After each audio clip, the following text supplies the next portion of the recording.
আর কোনো জুলুম অন্যায় না হয়। আমি আপনাদেরকে অন্য কথা বলবো, আল্লাহ রসুলের হাদিস।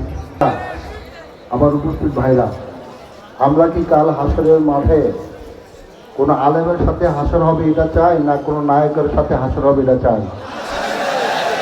আল্লাহু আকবার। আমরা সবাই দোয়া করব প্রত্যেক দিন। আমরা এখানে যেন উপস্থিত আছি মুসলিম ভাইরা, আমার দিন ভাইরা, আমার প্রিয় গোসাইদের সুযোগপুর ভাইরা, আপনারা প্রত্যেক দিন প্রতি মুহূর্তে একটা জিনিস মাথায় রাখবেন, এই আমলটা মাথায় রাখবেন। সেটা হচ্ছে আপনাকে দিয়ে যেন প্রত্যেক দিন কোনো আলেম অথবা কোনো মাদ্রাসা ছাত্রের কোনো না কোনোভাবে যাতে খেদমত হয়, উপকার হয়, তাহলে কাল হাসরের মাঠে এইটা আপনার জন্য আপনার নাজাতের উসিলা হয়ে যাবে। আমরা সবাই চাই না ভাই? আমরা প্রতিদিন মাদ্রাসা ছেলেদেরকে খাওয়াবো, না পারলে তাদের মাথায় হাত বুলাবো, না হলে তাদের সাথে একটা হেসে কথা বলবো।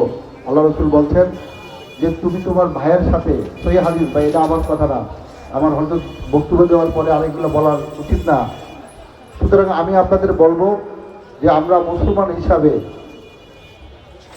শুধু এই জায়গাটাটুকু থাকতে হবে, সেটা হবে আমাদের পরিবার যেন কোরআনের মধ্যে থাকে।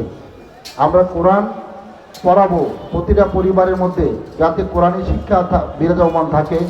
আমার একটা সন্তানকে যেন আমি মাদ্রাসায় পড়াই, আমার বাসায় যেন প্রতিদিন কোরআন চর্চা হয়। এটা আল্লাহ রসুল বলছেন যে ঘরে কোরআনের জিকির করা হয়, সেই ঘরে সকালবেলা রহমতের ফেরেশতা প্রবেশ করে। আমরা চাই না আমাদের ঘরগুলা রহমতে পরিপূর্ণ হয়ে যাক। তাহলে কি করতে হবে? প্রতিদিন সকালবেলা আপনার পরিবারের 5 জন সদস্য কারো না কাউকে কোরআন তেলাওয়াত করতে হবে, আর পরিবারের সবাইকে সালাতের আহ্বান জানাতে হবে।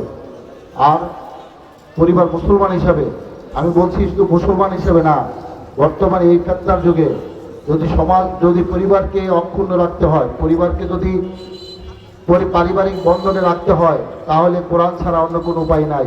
আল্লাহ যেন আমাদের সবার অন্তরে, আমাদের পরিবারের প্রত্যেকটা মেম্বারের অন্তরে কোরআন বুঝায় এবং মানার জন্য আল্লাহ তুমি সহজ করে দাও। আল্লাহ তুমি আমাদের সকলের অন্তরে ঈমানকে সহজ করে দাও। আল্লাহ তুমি আমাদের সকলকে তোমার দ্বীনের কায়েমে থাকার তৌফিক দান করুন।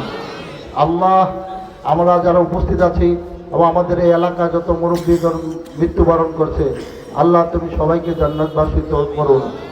আমি সর্বশেষ আমাদের প্রিয় নেত্রী দেশনেত্রী বেগম খালেদা জিয়া অসুস্থ, এবং এই মাদ্রাসার প্রতিষ্ঠাতা ডক্টর এস.এম. কামাল উদ্দিন সাহেব অসুস্থ, তাদের জন্য এবং এই এলাকায় যারা অসুস্থ আছে সবার জন্য দোয়াতে আমি আমার ভাই রবিউল ইসলাম মাদানী সাহেব, তিনি কয়েকটা প্রোগ্রাম ক্যান্সেল করে আপনাদেরকে ভালোবেসে আপনাদের কাছে আসছে, সেজন্য আমি আল্লাহর কাছে শুকরিয়া প্রকাশ করছি। আমার ভাই রবিউল ইসলাম মাদানীর প্রতি আমি কৃতজ্ঞতা প্রকাশ করছি, ধন্যবাদ জানাচ্ছি যে উনি আমাদেরকে ভালোবেসে, আপনাদেরকে ভালোবেসে উনি আরও 2টা জেলার প্রোগ্রাম ক্যান্সেল করে উনি আমাদেরকে এই সময় দেওয়ার জন্য, এই জন্য আমরা তার প্রতি সবাই কৃতজ্ঞ, তাই না ভাই? আমরা রবিউল ইসলাম মাদানীর প্রতি আমরা আজকে এই অনুষ্ঠান থেকে আমি অ্যাডভান্স ভাইকে দাওয়াত দিতে চাচ্ছি। এই গোসাইরহাটের এই মাদ্রাসার প্রতি বছরের একটা নির্দিষ্ট তারিখ থাকবে, যে তারিখে আমার ভাই প্রতি বছর এই মাহফিলে উনি ইনশাল্লাহ প্রধান অতিথি হিসেবে, প্রধান মেহমান হিসেবে আসবে। আপনারা চান? ভাই ইনশাল্লাহ বলছে ঠিক আছে, আলহামদুলিল্লাহ, আল্লাহকে শুকরিয়া বলি আলহামদুলিল্লাহ। সবাইকে ধন্যবাদ। আসসালামু আলাইকুম রহমতুল্লাহ।